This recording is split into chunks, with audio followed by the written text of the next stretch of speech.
रोज येते. आता काल पण त्या अजितदादांचं एक आलं. मी कोणाच्याही मुलाबाळांवरती बोलत नाही कधी, मी नाही बोलत कधी त्यांच्या मुलाबाळांवरती, पण आपल्यावरती कशी टीका करतात. आता जर का हा आपला मंत्री असता तर भाजपने काय फेरफार केलं असतं. आता तुम्ही ज्याचं नाव घेतलं त्याच्यावरती आरोप केल्यानंतर मी काढला ना मंत्रिपदावरून. ज्यांच्यावरती आरोप झाले त्यांच्यावरती पहिले दोन मंत्र्यांना तर मी काढून टाकले. म्हणून मी म्हटलं की कारभार कशाला म्हणतात की एका आरोप झाल्यानंतर त्याला पहिले पदावर खाली घे, त्याची निष्पक्षपातीपणे चौकशी कर, दोषी असेल तर शिक्षा कर, निर्दोष असेल तर पुन्हा कुठे तिकडे. कोण म्हणते तुम्हाला, कोण तुम्हाला आरोप आहे. पण आता जे त्यांचं चाललेलं आहे, एक गेल्या आठवड्यात अमित शाह येऊन गेले, त्यांनी काय म्हटलं माहिती आहे तुम्हाला, 2029 साली भाजपला कोबड्यांची गरज लागणार नाही. म्हणजे आता हे मिंदे आणि पवार यांचे दोन कोबडे आहेत. आता कोबड्या फेकण्याची ताकद आणि हिंमत मुख्यमंत्र्यात आहे. फेकू शकतात अजित पवारला, फेकू शकतात मिंद्याला. तरी 2029 ची तयारी चालली, आरोप झाले तरी काढणार नाही. त्यांना क्लीन चिट देतील पण कोबडीला बदनाम करून ठेवतील. कोबडीला बदनाम करतील आणि 29 साली कोबड्या फेकून देतील. आता बसा असेल बोर्ड.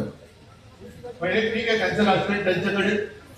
मी जे काय सांगतोय ते करण्याची हिंमत तुमच्यात आहे का.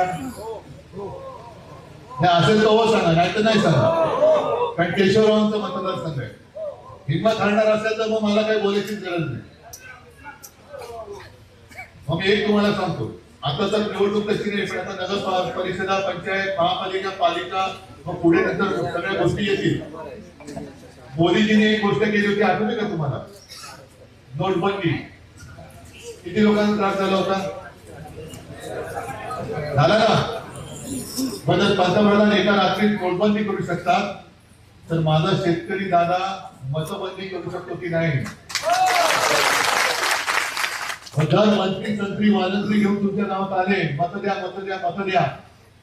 त्यांना ठणठणीत सांगायचं ठामपणाने, जोपर्यंत कर्जमुक्ती नाही तोपर्यंत महायुतीला मतदान नाही.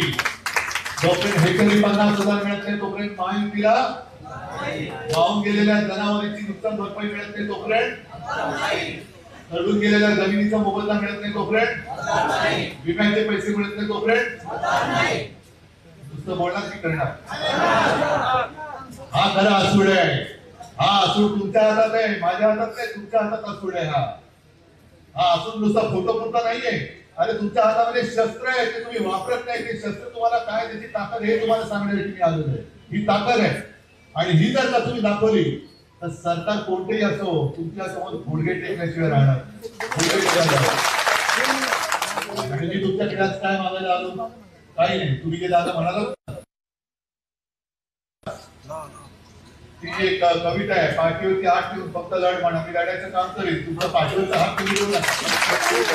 मी त्या हाताच्या जोरावरती लढायला उभा आहे आणि तुमचे आशीर्वाद घेऊन तुम्हाला न्याय मिळून दिल्याशिवाय स्वस्त बसणार नाही. थोडासा विश्वास देतो आणि धन्यवाद. जय हिंद, जय महाराष्ट्र.